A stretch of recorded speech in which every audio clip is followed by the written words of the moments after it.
Mga ka-native, pag-uusapan natin ang the tallest and the largest chicken in the world. Yan. No? So, yung hinawakan ko ngayon, no, ito po ay isang Shamu Giants and batang-bata pa po ito. Si Macho po yung nilagyan natin ng sapatos noon sa video natin, sa reels natin. Yan. At isa sa pinakamatangkad na napalabas kong sisiw. Yan. Batang-bata pa po ito.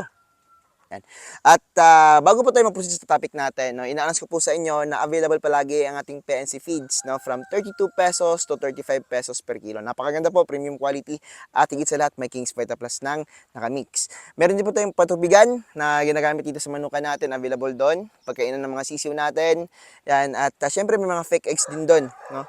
Yung fake eggs natin is para sa mga manok na yung or mga inahin na kumakain po ng itlog, no. Yun po yung sagot, ang fake eggs, no, para hindi po sila masanay na tumuka ng itlog dahil nga matigas yon at akala nila tunay. Ito po ang ating Jersey Giant, no. Ang breed na to is galing sa New Jersey. Yan. Siya yung tinaguri ang the largest chicken in the world, no, according sa kanyang weight and height. Yan. Yung meron din pong the tallest chicken in the world, no, pero ipapakita natin pagkatapos nitong matapos na ipakita ko sa inyo muna itong ating Jersey Giant, no.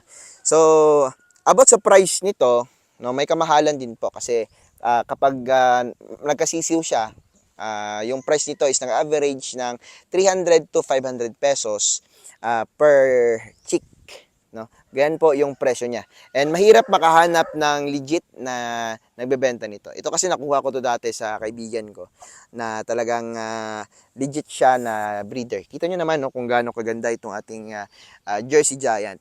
No, kung ikukumpara mo siya sa Black Australorp, mas malaki yung kanyang mukha. Grabe yung kanyang pamitay. Yan. And grabe yung crowns niya. No? So, pamitay yung tawag ko dito. Kita nyo naman kung gaano kaganda. Kung ikukumpara mo rin siya sa Black Australorp, mas matangkad siya. Matataas yung kanyang balahibo, no, kumpara doon sa ating Black Australorp. Yan. So, ang Jersey Giant po may dalawang klase sa pagkakaalam ko, no, and based din sa research ko. Mayroong blue, which is yung abuhin, at itong black. So, mas maganda yung black para sa akin. Pero nakadepende din po yan sa inyo.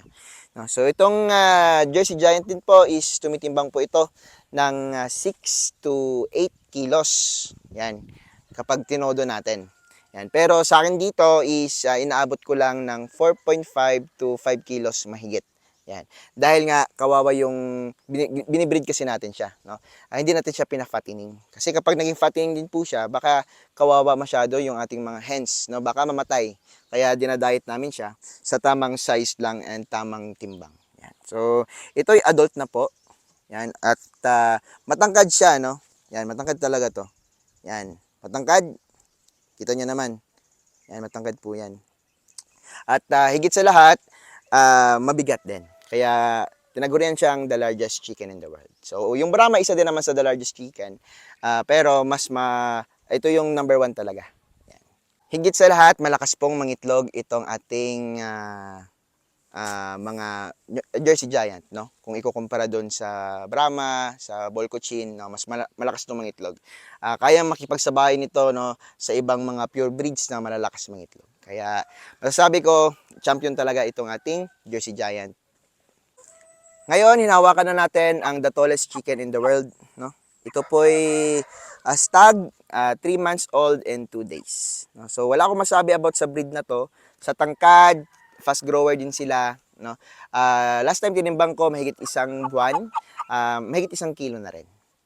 Yan. Sobrang fast grower, matatangkad talaga, no? Kasi yung height dito, yung average height niya or pinakamataas na height, yan.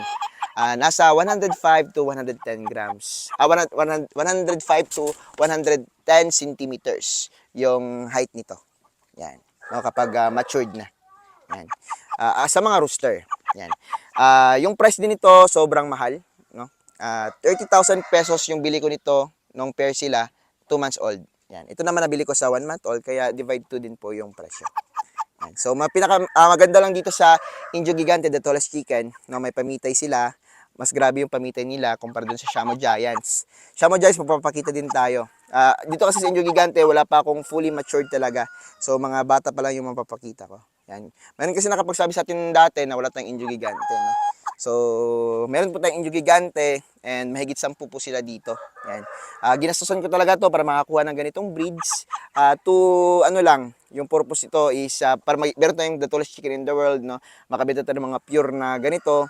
And syempre pang-upgrade din po sa native chickens natin. Para mas mapaganda pa natin yung ating native chickens. Kaya bumili tayo ng mga largest and tallest chicken in the world. No? So gusto ko lang ma-share itong mga ganitong manok, no, para ma-aware tayo. So yung itsura niya, kung titignan nyo sa camera is native chicken. Parang native chicken lang yung itsura niya. Or Holowano. Yan. Maraming sasabi siguro na, uy, tinutula lang yan sa amin. Para pag makita niyo po sa personal, marami tayong native chickens dito, pero iba po talaga yung itsura nito sa personal. Mas malaki, mas solid. Yan. About sa Shamu Giants, no, mas solid ito, mas fast grower siya, mas napupugian ako. Nakadepende din po yan kasi sa taste ng ating mga buyers, no, or sa mga mahilig. Kung saan yung trip nyo, no, so dun po kayo. Yan. Pero ito, yung ibang anak nito is gagamitin natin for upgrading our native chickens or yung mga meat production natin. Yan, ito si Rio.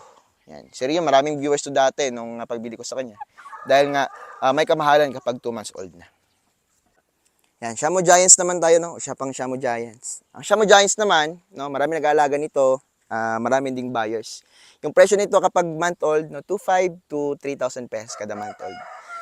Yung diferensya lang dito sa ating Shamu Giants and Indio Gigante, mas grabe lang yung katawan talaga ng Indio Gigante. Yan, no? Itong Shamu Giants naman, mas matindig. Yan, grabe, mas maganda yung tindig niya. Yan. Yung tindig din naman ng Indio Gigante, maganda din naman. Nakadepende sa taste talaga. At pag makita nyo sila, no, iba't ibang klase kasi. Ang Shamu kasi is for fatting. Yan. Hindi ko sabihin, bawal kasi. Yan. At pero ngayon, no, yung mga Shamu Giants, yung Shamu na Japanese Shamu na authentic, yan. Ginagamit sa ganun. Ito namang mga Shamu Giants for show. Yan. Pero pwede din gamitin, pero oversized na siya. Yan. Tapos, yung Indio Gigante, no, pang exhibition na show, yan, for the tallest. Yan. At sobrang solid din po talaga. No? Ito si Sasuke po, no? Si Sasuke po, maraming fans to.